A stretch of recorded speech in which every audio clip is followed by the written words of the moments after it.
numéro de Washington Forum. Gros plan ce soir sur le Niger, un pays désertique confronté à de nombreux défis. Djihadistes de Boko Haram, insécurité alimentaire ou chute des cours de l'uranium. Comment va le Niger dirigé depuis 4 ans par Mahamadou Issoufou? L'amélioration des indicateurs macroéconomiques s'est-elle traduite par une amélioration de la vie quotidienne des Nigériens? Élément de réponse dans ce Washington Forum.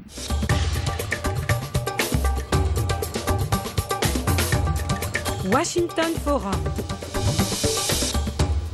Et merci de votre fidélité à VOA Afrique. Coup de projecteur ce soir sur le Niger. Dans notre émission, ce vaste pays enclavé de plus d'1 million de kilomètres carrés, 3,9%, c'est le taux de croissance démographique. C'est énorme, alors que le pays compte déjà 17 millions d'habitants. Avec cette démographie fulgurante, le Niger reste l'un des pays les plus pauvres au monde. Le programme des Nations Unies pour le développement a classé le pays 187e, la dernière place de son classement de l'indice de développement humain. À l'indice sécuritaire s'est ajoutée l'insécurité tout court et les djihadistes de Boko Haram ont mené des attaques en territoire nigérien du côté de Difa et Bosso. On aura l'occasion d'évoquer ces questions tout à l'heure avec le président Mahamadou Issoufou qui nous a accordé une interview à VOA Afrique. Mais tout d'abord, j'ai le plaisir d'avoir à mes côtés en plateau mon collègue Idriss Fall qui revient justement de Niamey. Idriss, bonsoir. Bonsoir Nicolas. Idriss, vous vous êtes rendu dans cette zone frontalière avec le Nigeria, un territoire poreux où les djihadistes de Boko Haram ont mené des incursions. La première fois, c'était le 6 février dernier. Avant de voir votre premier reportage, Idriss, quel est le sentiment sur, évidemment, la situation sur le terrain? Boko Haram est-il réellement en déclin, comme le clament les uns et les autres? En tout cas, les autorités comprennent que c'est une guerre asymétrique, donc c'est une guerre qui va prendre beaucoup de temps, même s'il y a une offensive menée par le Tchad, le Niger et le Cameroun. Tout le monde sait que ce n'est pas terminé tout de suite, Nicolas. Merci Idriss pour cette introduction. Je vous le disais, vous vous êtes rendu au Niger à Difa et côté nigérian de la frontière. On regarde votre reportage, on en parle juste après. À cause des attaques de Boko Haram, l'état d'urgence est en vigueur dans l'extrême sud-est du Niger. Dès l'arrivée à l'aéroport de Difa, les hélicoptères de combat tchadiens annoncent la couleur. Sur la route vers l'état-major, les soldats nigériens sont visibles partout. Le colonel Moussa Salao Barmou, commandant de la zone de défense numéro 5 et chef militaire de la région de Difa. Effectivement, donc depuis là, nous avons été très actifs. Dans un premier temps, à démanteler tous les réseaux de soutien au groupe Boko Haram. À ce titre, donc, nous avons interpellé beaucoup de personnes qui ont été mises à la disposition du service central de lutte contre le terrorisme. La frontière est à quelques encablures. La route caoteuse et poussiéreuse est l'une des mieux protégées, avec près de 10 postes militaires jusqu'à la rivière Komadougou qui sépare le Niger de l'état de Yobe au Nigeria. Le pont d'Outchi est la seule porte d'entrée des islamistes qui ont tenté à plusieurs reprises de le traverser. C'est la ligne de front. Le lieutenant Issoufou Marou, chef des opérations à la frontière. De venir donc en force sur la position et ils ont été frappés, châtiés et repoussés. Plus de 25 soldats nigériens ont été tués et depuis le 6 février, les islamistes de loin tirent des roquettes dont l'une est tombée sur le grand marché de Difa. Face à l'offensive militaire, certains combattants islamistes ont déposé les armes pour se fondre dans la population. La guerre sera de longue haleine, mais l'idéologie islamiste n'a pas de frontières. Ainsi, à Niamey, à plus de 1300 km de Difa, Issoufou Bachar, ancien ambassadeur du Niger en Libye et président du parti ADP Zamounchi, défend l'application stricte de la charia. On va les bombarder, mais ils vont prendre des otages, ils vont poser des bombes. Ce sont les seuls moyens que nous avons pour agir. Parce qu'on ne va pas dormir et les laisser faire ce qu'ils veulent. Voilà, donc nous nous organisons au Niger, il y a beaucoup d'islamistes et la charia viendra au Niger, Inch'Allah, on sera un pays, une république islamique. Ça c'est inévitable, personne ne peut l'empêcher, Inch'Allah. Voilà pour ce premier reportage d'Idriss Fall au Niger. Alors, ce qui frappe, c'est l'absence des militaires nigérians sur le terrain. On se souvient du président tchadien, Idriss Déby, qui avait montré d'ailleurs des signes d'impatience. Idriss, c'est ce que vous ont confié les militaires nigériens sur le terrain? Absolument, et à commencer par le ministre de la Défense, Mahamadou Karidjo, le chef des opérations sur place, Moussa Gourma. Ils ont pris les localités de Doutchi et de Damasak, et depuis, attendez l'arrivée des soldats nigérians qui ne sont jamais arrivés. Et ça, c'était bien avant les élections. Et concernant Mme Fatori, on annonçait sa reprise et des combats. Quelle est la situation à Mme Fatori actuellement? Je n'ai pas suivi exactement. Je sais que jusqu'à Damasak, ils étaient là-bas. Je n'ai pas encore entendu la prise ni la reprise de Mme Fatori. Et vous constatez que les militaires nigériens sont suffisamment équipés? Apparemment oui, mais je pense qu'on pourra en parler plus tard. C'est l'un des défis qui vont se poser au nouveau président Mohamedou Buhari. C'est l'armée la plus puissante de la sous-région, c'est ça qu'on a l'habitude de dire, après ce qu'elle a pu faire en Sierra Leone et au Libéria. Mais depuis 2009 aussi, cette armée a prouvé l'essentiel de ses limites. Ce n'est pas seulement au plan matériel, mais le matériel, on le retrouve entre les mains de Boko Haram. Comment ça se fait, ça, on ne sait pas. Je parlais des militaires nigériens, Idriss. Est-ce que côté nigérien, on est suffisamment équipé? Les militaires nigériens, absolument. C'est-à-dire que, bon, dans ce que j'ai vu là-bas sur place, ils sont bel et bien armés. Quand on a traversé pour aller au Nigeria, je crois qu'on a vu des cadavres qui n'ont même pas enterrés et que je pense que ce n'est pas l'œuvre de couteau. Donc, Alors Idriss, on voit évidemment les populations locales sont très affectées par cette lutte contre Boko Haram, et pas seulement avec le couvre-feu qui a été imposé dans la région de Difa, interdit aussi les motos prisées par les djihadistes pour les attaques, ou encore le commerce du poivron qui servait à financer Boko Haram. Comment est la vie des populations à Difa, Idriss? C'est très difficile. Si on prend une région dont la production agricole la plus importante, c'est le poivron. L'État a interdit le commerce du poivron. Donc ceux qui produisaient comme ceux qui vivaient de la vente sont là-bas avec leurs sacs et ne pas savoir quoi en faire. C'est pareil pour le poisson. Les pêcheurs qui étaient au bord du lac Tchad étaient souvent attaqués par Boko Haram, qui utilisait ces deux produits pour financer aussi sa guerre. Et donc le commerce du poisson est aussi interdit. Les motos qui sont au moyen de transport privilégiés pour toutes les populations, même de l'Afrique de l'Ouest, particulièrement à Difa, comme aussi c'est un objet utilisé par les militants de Boko Haram pour mener leurs attaques, les motos sont interdites. Donc, et le couvre-feu, quelle est la situation après 18 heures? Après 18 heures, la vie devient une ville fantôme. C'est le cas de le dire. Les voitures ne peuvent plus circuler et tout le monde est terré chez soi. Et les militaires sont assez nerveux dès qu'on voit un suspect. Donc vivre à Difa, c'est quand même si ça reprend un petit peu dans la journée, le commerce au marché a repris un peu, mais la vie est encore très difficile.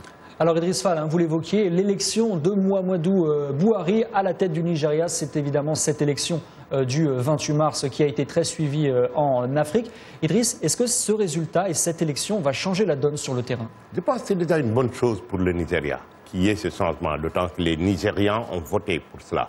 Maintenant, il restera deux grands défis pour Mohamedou Buhari, et ils sont intrinsèquement liés, c'est-à-dire remettre de l'ordre au sein de l'armée, combattre la corruption au sein de l'armée, et pour combattre Boko Haram. Et les deux sont intrinsèquement liés, mais c'est là-bas où je crains quelques bumps sur la route. C'est-à-dire quand on s'attaque en fait à certaines têtes qui sont corrompues au niveau de l'armée, ça peut faire quelques grincements. Et on ne peut pas combattre Boko Haram efficacement sans nettoyer au niveau de l'armée à l'intérieur du Nigeria. Ce seront ces défis. Alors Idriss, cette élection au Nigeria, première puissance économique du continent, pays d'Afrique le plus peuplé, a évidemment été très suivie dans le monde, mais elle a été surtout très suivie par les premières victimes de Boko Haram, les réfugiés nigérians. Ce jeudi à Dakar, les Nations Unies ont appelé la communauté internationale à donner 174 millions de dollars pour venir en aide à ces réfugiés qui ont fui au Tchad, au Niger ou au Cameroun. Actuellement, on compte 192 000 réfugiés nigérians. Idriss, vous les avez rencontrés? Absolument, et ce qu'ils racontent, ce sont des scènes d'horreur qui les ont fait fuir de chez eux, et notamment ceux qui ont fui après l'attaque de Boko Haram sur la ville de Damasak, qui est maintenant contrôlée par le Niger et le Tchad. Donc écoutons leur témoignage. Le village de Gagamari est situé à une trentaine de kilomètres au sud-est de Difa.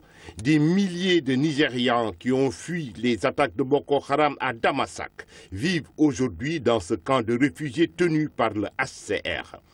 Une couche de poussière couvre les tentes à cause des vents de sable fréquents en cette saison.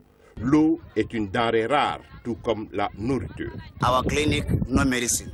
Là, nous avons un dispensaire, mais sans médicaments. Nous avons aussi des problèmes avec l'eau et la nourriture qui manquent.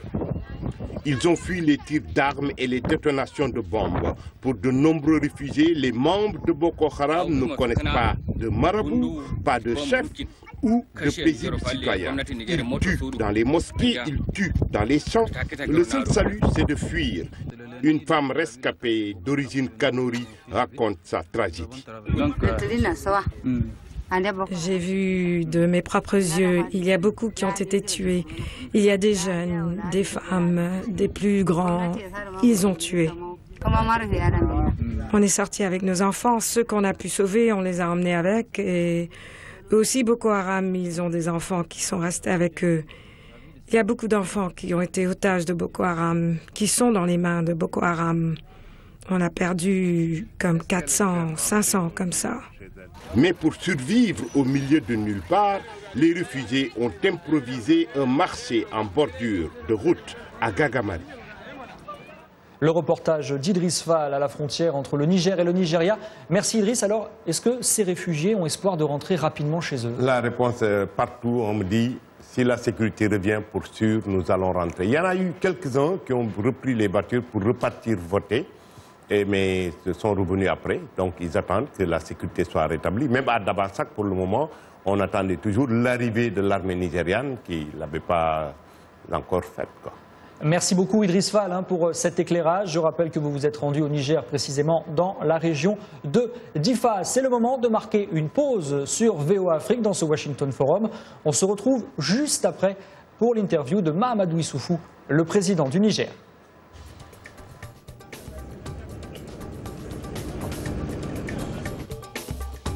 Washington Forum, le décryptage hebdomadaire de l'actualité et des sujets qui vous touchent dans votre vie quotidienne. Débat en profondeur, interactif, aller au-delà de la nouvelle. Une perspective à partir de Washington sur des questions importantes. De Kinshasa à Abidjan via d'autres capitales mondiales. Washington Forum. Washington Forum. Depuis Washington jusqu'à chez vous, en passant par d'autres parties de la planète, Washington Forum, votre rendez-vous sur la VOA. Retour dans ce Washington Forum. Gros plan cette semaine sur le Niger. Ici en plateau à Washington, Idriss Fall de VOA Afrique, avec qui nous avons évoqué tout à l'heure la situation sécuritaire dans la région de Difa. Mais à présent, parlons politique, puisque ce 7 avril marquait le 4e anniversaire de l'arrivée au pouvoir de Mahamadou Issoufou, le président du Niger qui a longtemps été opposant. Il était candidat du PNDS à l'époque. Il avait promis une renaissance du Niger lors de la campagne présidentielle. Aujourd'hui, certes, les indicateurs macroéconomiques sont au vert, mais les Nigériens vivent toujours dans des conditions difficiles. La menace Boko Haram est un défi supplémentaire pour un État déjà bien fragile, affecté notamment par la chute du prix du pétrole et de l'uranium. Autant de sujets sensibles que j'ai abordés avec le président nigérien. Voici tout de suite l'entretien que nous a accordé Mahamadou Issoufou ici lors de sa visite à Washington. On regarde et je vous retrouve juste après. L'actualité, bien évidemment, c'est la lutte contre Boko Haram. Aujourd'hui, diriez-vous que la menace Boko Haram est totalement éliminée au Niger? Je pense que Boko Haram, certes, n'est pas éradiqué, mais Boko Haram a été très fortement affaibli suite aux interventions de la force mixte multinationale qui comprend le Tchad, le Cameroun, le Niger, le Nigeria et le Bénin. Le plus important, c'est que je constate que Boko Haram est en train de reculer partout à l'intérieur du Nigeria. Au Niger, où ils ont essayé de nous attaquer le 6 février dernier. Nous les avons repoussés à Bosso, à Difa. Nos forces ont pris le dessus. Nos forces ont pris un ascendant sur Boko Haram. Et c'est pour cela que je dis que Boko Haram n'a pas d'avenir. L'avenir de Boko Haram est derrière elle. Et dans quelques semaines, dans quelques mois, nous pouvons dire que nous verrons la fin de Boko Haram dans la région du lac Tchad, avec la mutualisation des moyens des différents pays que je citais et qui font partie de la force mixte multinationale, le Bénin, le Cameroun, le Tchad, le Nigeria et le Niger. Je pense qu'ensemble, nous vaincrons Boko Haram et nous allons donner pour l'Afrique un exemple, un modèle de mutualisation des moyens entre pays pour faire face aux menaces comme celle du terrorisme. Est-ce que la victoire du candidat Buhari à l'élection présidentielle nigériane peut apporter un plus sur le terrain? Écoutez, d'abord, je dois me féliciter du bon déroulement des élections au Nigeria. Vous savez, en Afrique, chaque fois qu'il y a des élections, on craint des conflits post-électoraux. Or, je viens d'apprendre que le président Jonathan a téléphoné au général Buhari qui a gagné les élections pour le féliciter. Donc je ne peux que me féliciter de la bonne issue des élections au Nigeria. Et je pense que ces élections permettront de créer les conditions pour que le Nigeria combatte de manière encore plus efficace Boko Haram. Concernant Boko Haram, c'est vrai qu'il y avait notamment eu beaucoup de discussions concernant l'intervention Serval française au Mali, puis la force internationale, la MINUSMA. Est-ce que vous considérez que Boko Haram, c'est un problème militaire africain ou que les Occidentaux doivent également aider militairement sur le terrain? Non, mais Boko Haram, c'est une organisation terroriste. Et au Mali, quand les Français sont intervenus dans le cadre de l'intervention Serval, c'était pour combattre le terrorisme. Le terrorisme n'a pas de frontières, que ce soit le fait de Boko Haram, le fait de AQMI ou le fait de l'État islamique. Il faut que le monde entier se mobilise pour combattre Boko Haram, quel que soit l'endroit. Et la mobilisation est-elle suffisante actuellement? La mobilisation est suffisante. En tout cas, au niveau de la sous-région, on est très bien mobilisé. Maintenant, comme vous le savez, au dernier sommet de l'Union africaine, nous avons voté une résolution dans le cadre du Conseil de paix et de sécurité de l'Union africaine pour la mise en place de cette force mixte multinationale composée des pays que j'ai signalés. Maintenant, nous attendons que cette résolution soit avalisée également au niveau du Conseil de sécurité des Nations Unies, afin que légalement les pays qui interviennent dans le cadre de la force mixte multinationale soient couverts légalement. Et c'est pour cela qu'on a besoin de cette résolution. On a besoin aussi de cette résolution parce qu'on a besoin d'un accompagnement des Nations Unies sur le plan matériel et financier, à l'image de ce qui s'est passé dans le cadre de la MISOM en Somalie. Vous avez été l'un des premiers à appeler une intervention internationale en Libye, si le gouvernement libyen le demande. Est-ce qu'aujourd'hui vous dites aux Occidentaux il faut finir le travail? On se souvient évidemment du régime Kadhafi qui est tombé après l'intervention internationale. Effectivement, je suis de ceux qui pensent que le service après-vente n'a pas été fait en Libye, je l'ai dit à plusieurs reprises, et très tôt, en 2011, en pleine crise libyenne, j'avais attiré l'attention sur les risques que nous courons en Libye, sur le risque de mettre en place des solutions qui seraient pires que le mal. Et ce que je voulais dire, c'est que je sentais que la Libye allait se somaliser, l'État allait disparaître. C'est le cas aujourd'hui. On a deux gouvernements, un gouvernement à Tobrouk, un gouvernement à Tripoli. J'avais les craintes aussi que le pouvoir tombe entre les mains de terroristes. C'est plus ou moins le risque qui existe également aujourd'hui, avec même la présence de l'État islamique en Libye. Donc face à ce chaos, qu'est-ce qu'il faut faire ? Qu'est-ce qu'il faut faire? Nous, ce que nous proposons au niveau des pays frontaliers de la Libye, c'est de créer les conditions de la réconciliation de toutes les parties libyennes. On ne peut pas travailler avec deux gouvernements. Il faut que le gouvernement de Tobrouk et le gouvernement de Tripoli s'entendent. Il faut que toutes les forces modérées libyennes, y compris les kadhafistes, s'entendent. Et comme ça, on mettra en place un État, on mettra en place une transition qui pourra combattre efficacement le terrorisme en Libye, parce qu'il ne faut pas l'oublier. Le sud libyen est devenu un sanctuaire pour les terroristes. On sait aussi que dans la Cyrénaïque, ça a de tout temps été un bon réservoir dans lequel recruter Al-Qaïda, vers Benghazi, vers Derna, etc. Donc il faut isoler ces terroristes, et je ne vois pas comment on peut vaincre le terrorisme, y compris en Libye, sans intervention extérieure. Mais pour que cette intervention ait des chances de réussir, il faut qu'à l'intérieur de la Libye, il y ait un État. Il faut qu'à l'intérieur de la Libye, les forces modérées se réconcilient. Et c'est un peu ça, je crois, que l'envoyé des Nations Unies a pour mission de faire, l'Italien, qui est chargé par le secrétaire général des Nations Unies, de mener ce dialogue-là entre les parties libyennes modérées. Vous avez été l'une des voix africaines les plus fortes à se prononcer contre les attaques de Paris.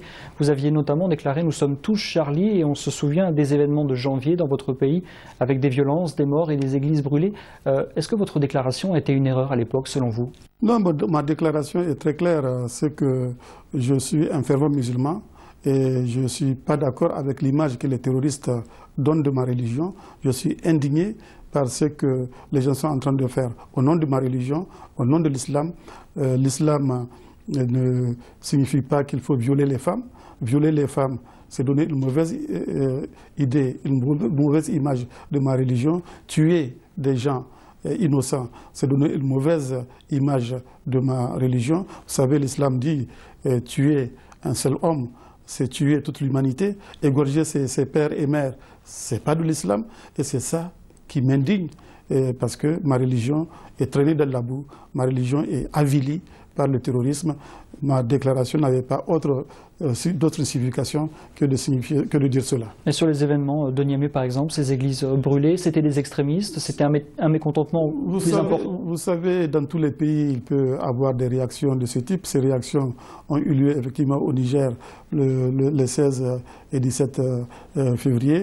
Il y a quelques forces qui ont manipulé certainement les manifestants. Nous disions tout à l'heure, vous allez fêter votre 4e anniversaire à la tête du pays. À l'époque, vous parliez de renaissance dans votre programme et vous souhaitiez créer 50 000 emplois par an pour les jeunes. Où en êtes-vous? Ah oui, donc depuis 4 ans que nous sommes en train de mettre en œuvre le programme de Renaissance, nous avons remporté beaucoup de succès, malgré les chocs, parce qu'on a eu des chocs extérieurs, le choc du terrorisme, le choc des changements climatiques, parce qu'on a enregistré beaucoup d'années de sécheresse. Même cette année, 2014 a été une année de sécheresse. Mais en dépit de ces chocs, nous avons réussi la mise en œuvre de notre programme. Par exemple, nous avons stabilisé nous avons préservé la stabilisation de la situation macroéconomique de notre pays. Nous avons un bon taux de croissance. Sur les 4 ans, en moyenne, nous avons une croissance de 6%. Nous avons maîtrisé l'inflation en dessous de 3%.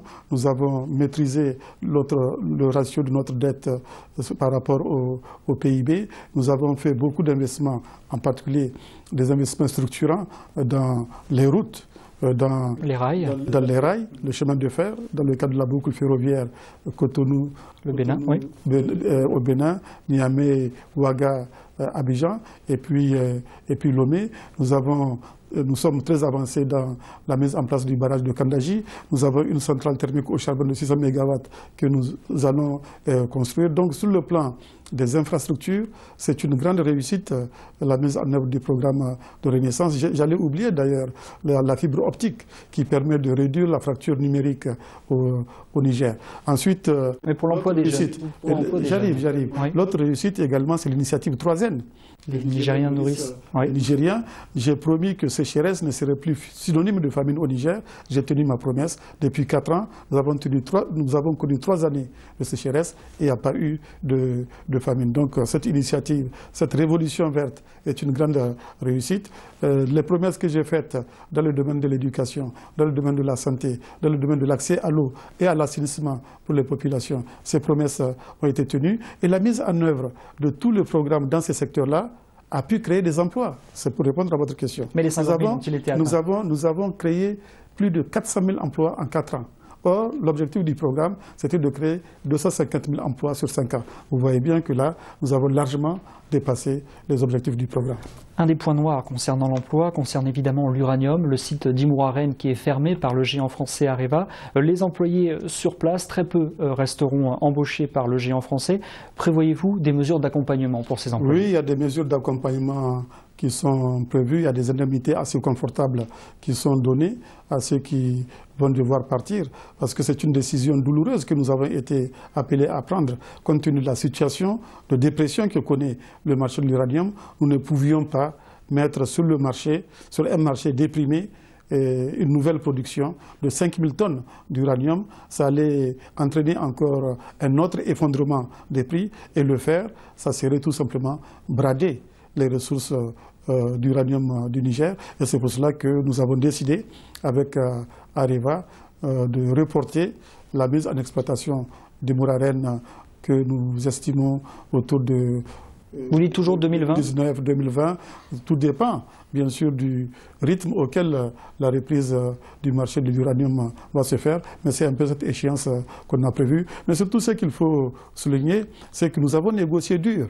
avec Areva pour équilibrer le partenariat entre Areva et le Niger. Je pense qu'avec le nouvel accord qu'on a conclu avec Areva, le Niger peut recevoir plus de ressources de l'exploitation de l'uranium. Mais sur Imouraren, certains estiment que vous avez bradé le patrimoine national en, par exemple, ne remettant pas en vente, par exemple, ce site. Pourquoi le laisser à Areva? Non, on n'a rien bradé du tout, puisque nous sommes liés par des accords qui ont été conclus alors qu'on n'était pas encore au pouvoir. L'État, c'est une continuité. Imouraren bénéficie d'une convention d'exploitation qui a été signée sous le régime précédent. Mais la continuité de l'État nous impose de respecter les accords précédemment souscrits. Mais le plus important, c'est de retenir que nous avons équilibré désormais les relations entre Areva et le Niger. Nous sommes dans une situation de relation gagnant-gagnant. Vous serez jugé sur votre bilan à la fin de votre mandat. Est-il suffisamment bon, selon vous, pour se représenter devant les électeurs? Le bilan est excellent.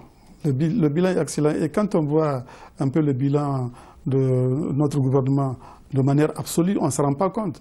Mais quand on analyse le bilan de manière relative, en le comparant au bilan des gouvernements précédents, mais ce qu'on a fait, c'est énorme. Je vous donne un exemple. Dans le secteur de l'éducation, en ce qui concerne les infrastructures scolaires, les classes par exemple, à la fin de mon mandat, en 5 ans, j'aurais fait 15 000 classes. Alors que le gouvernement précédent, qui a géré le pays de 2000 à 2010 en 10 ans, a fait 3 000 classes. 3 000 classes en 10 ans et 15 000 classes en 5 ans. Vous voyez la différence, c'est énorme. Et bien, le rapport, la proportion est la même dans tous les secteurs, que ce soit dans le secteur de l'accès à l'eau et à l'assainissement, ou le secteur de la santé, ou en termes d'infrastructures routières, c'est à peu près la même proportion. Donc quand on compare ce qu'on a fait à ce que les autres ont fait avant nous, ça met davantage en relief la réussite de la mise en œuvre du programme de Renaissance. Il ne fait aucun doute que vous serez le prochain candidat à la présidentielle du Parti nigérien pour la démocratie et le socialisme. Pourquoi ne pas l'annoncer? Je ne sais pas. Moi, je ne vais pas dire qu'il n'y a aucun doute. C'est au Congrès de décider. Je ne sais pas quelle sera la décision. Mais vous avez envie? Je ne sais pas quelle sera la décision du Congrès du parti du PNDS. Donc attendez, soyez patient un peu, que le Congrès se tienne. Est-ce qu'aujourd'hui, Hama Amadou est votre principal adversaire? Non, non, pas du tout. Il me semble qu'il était 3e aux dernières élections. Il y avait un autre qui était second et qui était au second tour face à moi en 2011. Non, je ne le considère pas comme un adversaire, comme mon principal adversaire. Lui dénonce une justice politique avec notamment cette affaire de trafic de bébés. Que répondez-vous? Je ne commente pas les affaires de justice. La justice est indépendante au Niger. C'est un dossier qui est pendant devant les tribunaux. Je n'ai pas de commentaire à faire par rapport à ça. Monsieur le Président, merci beaucoup. Je vous en prie. Voilà pour cet entretien avec Mahamadou Issoufou, le président du Niger sur VOA Afrique. Idriss, Hama Amadou, principal opposant, oui ou non?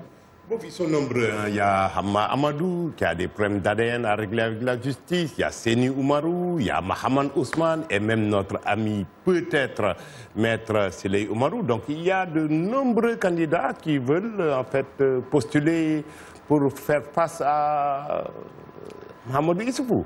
Et on suivra ça évidemment. Voilà. Ainsi va s'achever ce Washington Forum. Merci de votre fidélité, chers téléspectateurs. On va remercier Michel, Joseph, Linda Ringe et Scott Huey pour la réalisation de cette émission. Merci aussi à Idriss Fall.